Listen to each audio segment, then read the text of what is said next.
G'day there, welcome to the final day of week 1 of the Etsy Shop Spring Clean Challenge. It is day 5 and today we are going to be looking at your photos. Now don't worry, I'm not going to ask you to go retake all of your photos.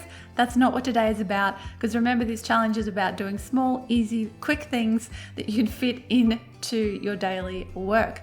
No, I'm going to be encouraging you to think about your photos in a slightly different way and maybe add a few little things that you haven't done in the past. So these days when people are shopping online, the photos really are the star of the show.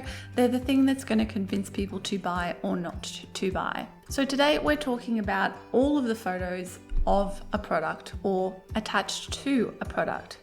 Now, what I want you to think about is that these days you can use not just photos, but other things in these slots to tell your customer more about the item. And the reason I say this is because these days, especially on Etsy, so many people are not reading the description. So if there are really important things they need to know, it makes sense to actually put those things into an image and add it to your photos. After all, you have 10 slots here that you can fill up, and you may as well take advantage of that space if you don't have 10 photos or you don't need 10 photos of your actual product. So one thing you can do here obviously is insert the video that Etsy allows you to do.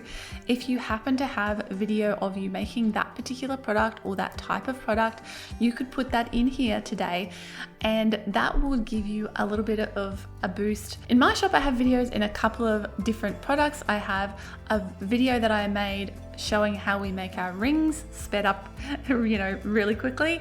And I have another video that shows me stamping some of our secret message rings. So I've got those videos uploaded to the relevant products. Now, the ring making photo, we're not necessarily making the exact ring that's in that listing, but it's about showing the process. And this is something you can do with your additional photos as well.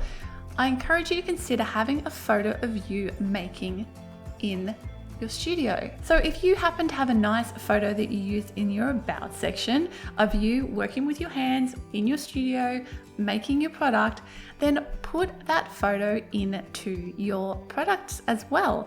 Put it into one of those spare photo slots. The nice thing about that is that somebody who just lands on your product from search or somewhere else who hasn't gone to your shop front page immediately makes that connection with you because they see you and they see you making. So that's a really nice way to do that whole, hey, look, I'm a real maker, I'm a real person, here's me making my products. Another thing you could consider having here is a photo of your packaging. So if you have standard packaging, then you can include a photo of that here, because then that immediately tells the customer exactly what they're going to get when they get the post. Especially if you are angled more towards gift giving, then showing your customers the wrapping that you use, if you use sort of a gift wrapping type of wrapping, can be another kind of feather in your cap and something that will move them a little bit closer to clicking that buy button. Something else you could consider having here is simply a text box. So an image that you make in Canva or something like that, where you tell your customers something really important about your product. Maybe it's necklace length. You could have an image showing different lengths of necklaces. Maybe it's colorways. You could have an image with the different names of the colorways on there. Maybe it's an important piece of information about the product they need to know. So for example, on some of my products where I make oxidized jewelry, I actually have an image that says, please ensure to expand and read the full description for vital information about this product, because they need to know that that oxidization is not a permanent process and that it will weather off over time. But if they're not reading the description, even though I have photos that illustrate it, I like to kind of double protect myself by having that there to encourage them to go and read the description in detail. Now this is going to be different for everybody. Everybody has different products, different things that your customers really need to know. So whatever it is, I want you to, again, think about the sorts of questions or the sorts of problems that have arisen in the past where customers haven't understood something about your product, and use this space, use those photo slots to actually educate your customer about these things. This is really powerful because chances are if somebody is considering buying from you, they might gloss over the description, but they're going to click through and look at all the photos you have available. So you can use that space to your advantage here.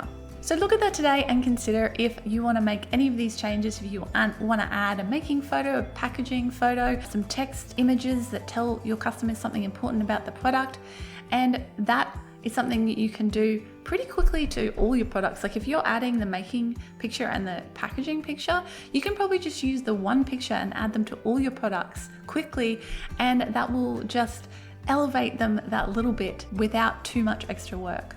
Now, of course, your products might need rephotographing as well. That's not something we're covering in this challenge because it's a big job, but if you need help with that, I have a couple of resources. I have a couple of videos here on my channel with little tips about that. I'll link them in the description below.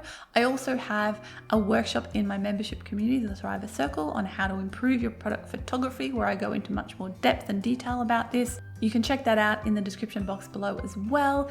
And like all the workshops in my membership community, you get access to them immediately on joining. And there's like 40 plus in-depth video workshops on aspects of running a successful handmade business in there.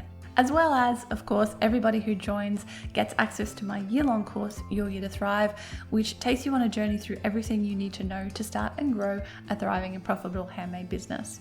All right, so go have a look, go have a think about whether you want to make any of these quick photo additions to your shop today. Let me know in the comments below when you've completed the challenge. Give me a thumbs up if you're enjoying the challenge. And that is it for week 1. Congratulations on finishing the first week of the challenge. We've got 5 more steps to take next week. I hope you can join me for those as well. I'm really enjoying bringing this challenge to you, and I hope you're having fun with it and that you're seeing these improvements trickle through in your Etsy shop. And I'll catch you again next week for week 2 of the challenge. Bye for now.